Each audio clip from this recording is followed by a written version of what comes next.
Richard was feeling down in the dumps. "What's wrong?" asked Thomas kindly. "Well, I don't want to seem ungrateful," said Richard. "But I do miss the old days. The Southern Railway was my home. I can't help but miss it at times." Thomas understood. "I feel like that sometimes, but I wasn't on the mainland for as long as you were. Maybe you should speak to the Fat Controller. I'm sure he'd understand." But Richard didn't need to. The Fat Controller had already noticed, and one day he went to visit Stepney, the Bluebell engine.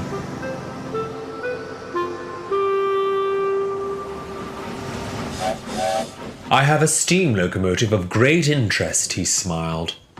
"His name is Richard, and I would very much like for you to meet him." "Oh, yes, sir. Thank you, sir," beamed Stepney.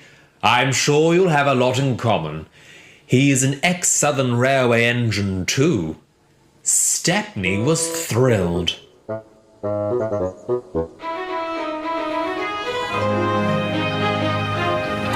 He set off early the next morning. I'm a plain engine. Richard awoke at the sheds to find Duck and Thomas giddy with excitement. "Oh, you two were up early," said Richard. "The Fat Controller has got a surprise for you," grinned Duck. "Oh, for me? Oh, how nice. What is it?" "Who is it, you mean?" chuckled Thomas. Richard was puzzled, but he wouldn't be for long.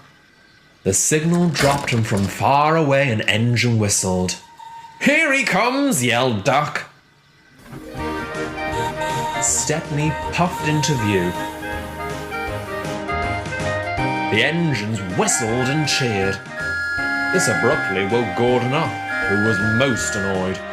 But the tank engines didn't care one bit. Stepney stopped on the turntable.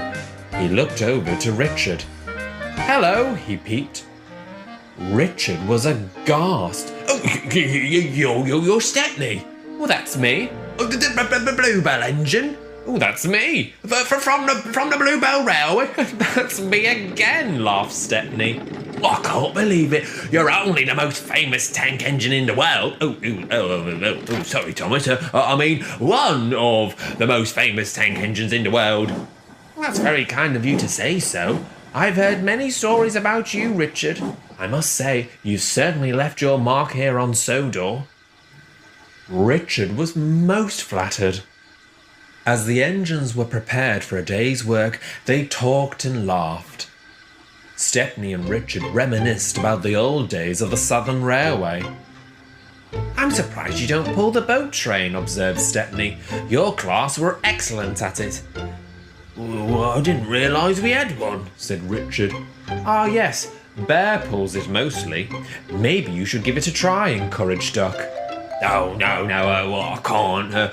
Those days are long past me now." "And so they should be," grumbled Gordon. "The boat train is not an express anymore. It has been demoted to a stopping service. If it was of great significance, they would have given it to me." "Just because you don't pull the train doesn't mean it's not important," huffed Thomas. Boat trains were the most prestigious trains in the South. They were always luxurious and were guaranteed connections with transatlantic liners, explained Stepney. "Richard, you must have pulled some in your time." Well, I did. Oh, they were lovely fast runs. Oh, you caught me late. I felt like I could fly at times.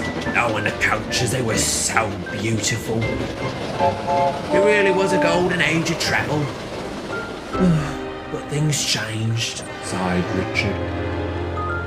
"I reckon you've still got it," said Stepney. "Huh! Whatever you think he's got, he hasn't. If he had, he'd be used on the express, and since he isn't, then what he's got isn't there. Understand?" grunted Gordon. Richard wasn't sure if he did. "Honestly, my dear Richard, gossiping with tank engines, they're filling your smoke box with silly ideas." And Gordon huffed lordly away.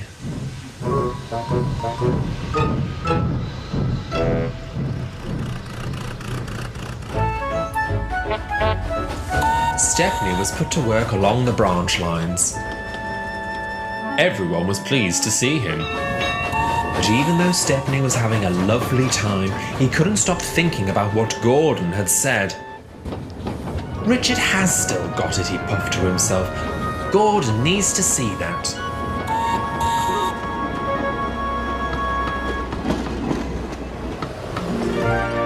As luck would have it, that afternoon Stepney was at the junction just as Bear arrived with the boat train. He told Bear all about Gordon and Richard. Well, Bear admitted, I don't really enjoy hauling the boat train at all. All that stopping and starting is rather tedious. I much prefer good long runs. Would you mind swapping with Richard? Asked Stepney. You could take his goods while he takes the boat train. Well, that's fine with me, smiled Bear, as long as the Fat Controller agrees. The Fat Controller did agree, and all was arranged for the next day.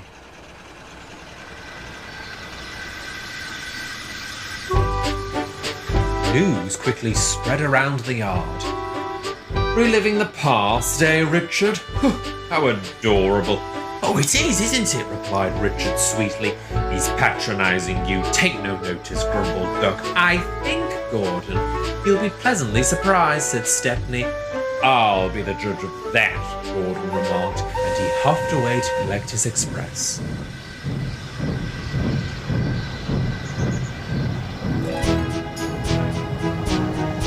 A ferry leaves the harbour at the end of the line twice daily. It carries passengers, cars, lorries and freight. It sails to places such as Ireland, Scotland and the Isle of Man. The boat train used to be a non-stop express from the mainland and would serve much larger ships sailing to faraway destinations. But now it was much slower, stopping at certain stations to pick up passengers along the way. Even though the train had long lost its prestigious status, it always had to run to time. The ferry would wait for no one. Bear had always pulled this train. He had performed reliably, but in recent years grew tired of the service. Richard collected his coaches and set off with the boat train. He was very excited. Oh, we'll have a good run. I'll make sure of that, he called confidently.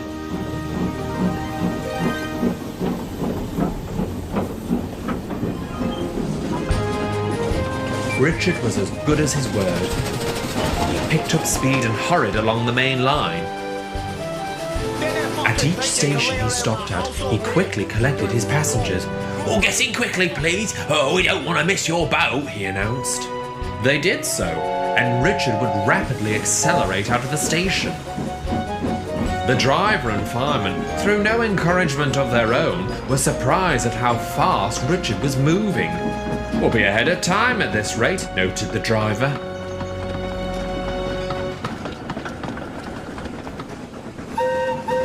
Meanwhile, Gordon was racing along the main line with the express.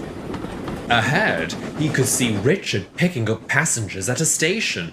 Watch this, he boasted to himself. Hurry, hurry, hurry, he puffed importantly. But just as Gordon was about to overtake Richard, he started thunderously from the station.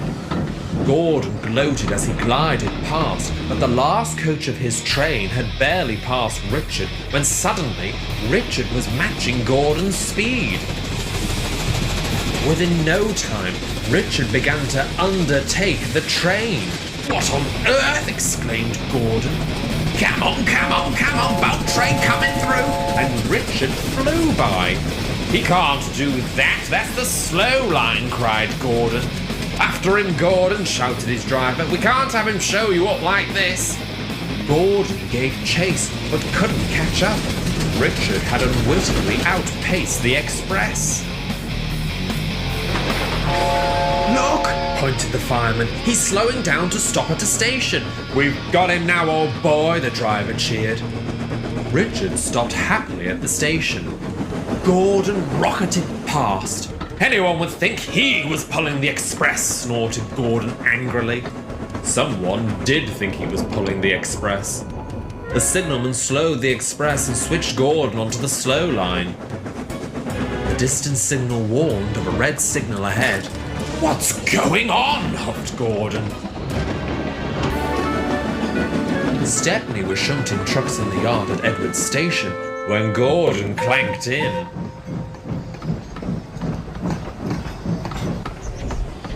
He came to an incredulous halt at the platform. Soon, they heard a long, loud whistle. With headlamps swaying and steam blowing, Richard roared through the station, gathered speed, and disappeared. "Told you he still got it," laughed Stepney. Gordon was speechless. The boat train arrived at the harbour ahead of schedule.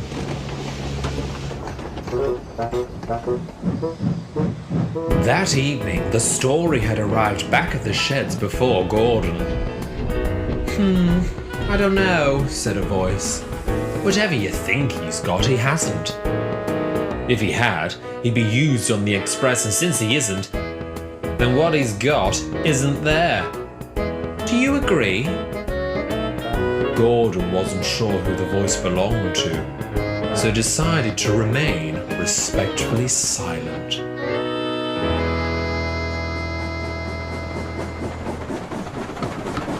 Richard now shares the boat train with Bear. Due to his impressive timings, the boat train has been upgraded to express status once again, much to the delight of both engines. But the Fat Controller has warned Richard not to undertake on the slow line. It causes an operational nightmare for the signalman. Because of this, there is no chance of Gordon being bypassed by Richard. But if any one of the tank engines happens to bring that topic up in conversation again, Gordon seemingly manages to disappear without a trace.